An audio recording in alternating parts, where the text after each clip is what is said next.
헨리 키신저의 마지막 저서죠. 새로운 질서. 이 책을 바탕으로 인공지능 시대에 우리 인류가 과연 어떤 미래를 마주하게 될지 함께 깊이 들여다볼까 합니다. 이건 단순히 기술에 대한 이야기가 아니에요. 완전히 달라질 우리의 삶, 바로 인간의 조건 그 자체를 탐색하는 하나의 거대한 질문이라고 할 수 있습니다. 이 책이 우리에게 던지는 아주 거대하고 또 본질적인 질문입니다. 우리가 AI처럼 될 것인가? AI가 우리처럼 될 것인가? 한번 곰곰이 생각해 볼 만한 질문이죠. 바로 이 질문이 오늘 우리가 함께 떠날 여정의 가장 핵심적인 화두가 될 겁니다. 자, 그럼 첫 번째 이야기, 새로운 시대의 시작입니다. 이 엄청난 질문의 답을 한번 찾아보려면요, 우리가 지금 마주한 이 변화가 도대체 얼마나 큰 건지부터 제대로 이해해야 해요. 이건 그냥 기술이 좀 발전했다 이런 차원이 아닙니다. 인류 문명의 뿌리 자체를 흔드는 정말 거대한 변화의 서막인 거죠. 이 책을 쓴 저자들을 한번 볼까요? 그냥 공상과학 소설가들이 아니에요. 국제 질서를 설계했던 외교의 거장 헨리 키신저, 그리고 실리콘밸리의 판도를 바꾼 테크계의 선구자 에릭 슈밋, 또 글로벌 기업의 미래 전략을 이끌었던 크레이그 먼디까지. 그러니까요, 정치, 기술, 비즈니스의 정점에 있는 이 세 거물이 똑같은 목소리로 경고하고 있다는 거죠. 이 조합만 봐도 우리는 이들의 경고를 정말 심각하게 받아들여야 합니다. 1억 2천만 배. 이게 대체 무슨 숫자일까요? 바로 AI 슈퍼컴퓨터가 우리 인간의 뇌보다 정보를 처리하는 속도입니다. 와, 1억 2천만 배요. 이건 뭐 우리가 상상조차 할 수 없는 속도로 AI가 이 세상을 배우고 있다는 뜻이겠죠? 자, 두 번째 이야기입니다. 보이지 않는 세계의 탐험. 방금 본 그 어마어마한 처리 능력으로 AI는 단순히 일을 더 빨리 하는 수준을 넘어서고 있어요. 이제는 우리 인류가 한 번도 본 적 없는 새로운 지식의 지도를 그려내기 시작했습니다. 책에서 정말 기가 막힌 비유를 하나 드는데요. 바로 인류의 지식 체계를 섬들의 군도로 보는 거예요. 생각해보세요. 물리학, 생물학, 역사학. 지금까지 각각의 학문은 서로 멀리 떨어진 섬과 같았죠. 그런데 AI는요, 이 섬들 사이를 가득 채우고 있던 바닷물을 쫙 빼버리는 것과 같아요. 그럼 어떻게 될까요? 지금까지 우리가 전혀 볼 수 없었던 모든 섬들을 잇는 거대한 해저 지형이, 즉 모든 지식의 연결고리가 드러나는 거죠.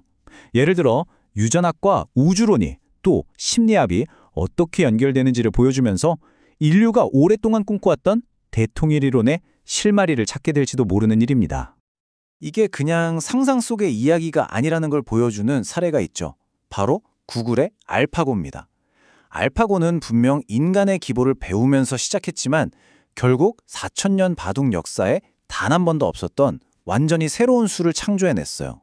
이건 AI가 인간의 지식을 그저 따라하는 걸 넘어서서 아예 초월할 수 있다는 걸 아주 명백하게 보여준 사건이었습니다. 그럼 세 번째 이야기로 넘어가 보죠. 기계가 정치에 들어설 때, 지금까지는 AI의 엄청난 능력에 대해 이야기했잖아요. 이제부턴 가장 복잡하고 어쩌면 가장 위험할 수도 있는 영역으로 들어가 보려고 합니다. 바로 AI가 인간의 통치, 즉 정치의 영역으로 들어온다면 과연 어떤 일이 벌어질까요? 우리 인류 역사를 한번 돌아볼까요? 노예가 왕이 되기도 하고 한 장군의 배신이 거대한 제국의 운명을 통째로 바꿔버리기도 하죠. 이렇게 비합리적이고 예측 불가능한 감정, 욕망, 그리고 실수로 가득 찬 게 바로 인간 정치의 본질인 겁니다. 인간의 정치는 때로는 비극으로, 때로는 희극으로 끝나는 한편의 드라마 같아요. 하지만 만약 기계가 통치한다면요, 모든 것이 논리와 효율성, 최적화로 결정되는 세상. 어쩌면 완벽할 수는 있겠죠. 하지만 과연 그런 세상에 인간적인 이야기가 남아있을 수 있을까요? 책의 표현을 빌리자면 국정 운영은 아마 공감대와 재미를 잃고 아주 지루해질 겁니다. 자, 그럼 우리에게 이런 근본적인 질문이 남는 거죠. 지금 우리가 가진 이 불완전하고 혼란스러운 자유를 지킬 것인가? 아니면 기계가 제공하는 완벽하지만 차가운 통제를 받아들일 것인가?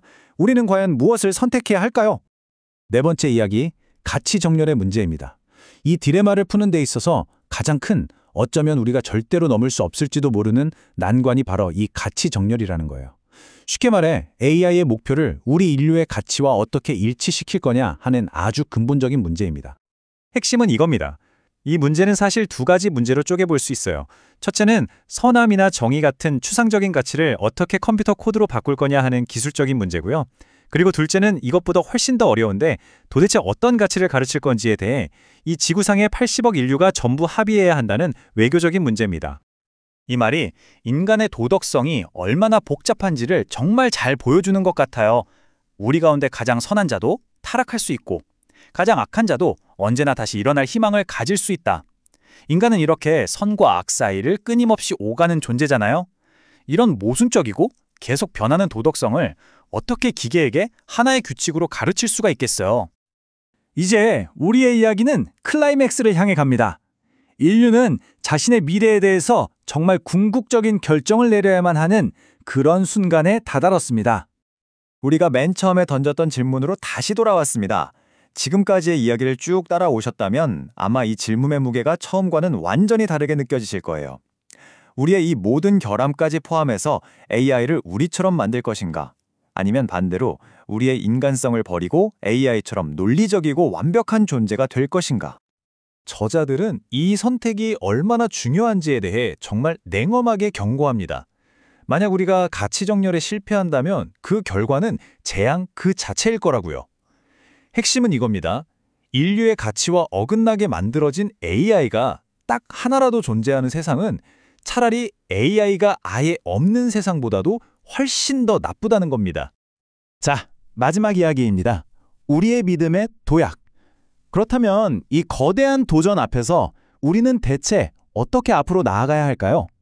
저자들은 그 해답이 순수한 논리가 아니라 바로 우리 인간적인 용기에 있다고 말합니다. 우리는 모든 것을 완벽하게 알게 될 때까지 마냥 기다릴 수만은 없어요. 사실 우리 인류의 역사를 한번 생각해 보세요. 위대한 리더십은 언제나 모든 게 불확실한 상황 속에서 결단을 내리는 것이었잖아요. 완벽한 통제는 환상일 뿐이고 결국 행동에는 언제나 믿음의 도약이 필요하다는 거죠. 이 책은 마지막으로 우리 모두에게 이 질문을 던지면서 끝을 맺습니다. AI 시대는 이미 시작되었습니다. 그렇다면 우리의 미래를 결정할 사람은 과연 누구일까요? 혹시 우리도 모르는 사이에 그 선택을 이미 해버린 것은 아닐까요? 이 새로운 질서 속에서 나의 역할은 무엇인지 이제 우리 각자가 답을 찾아야 할 시간입니다.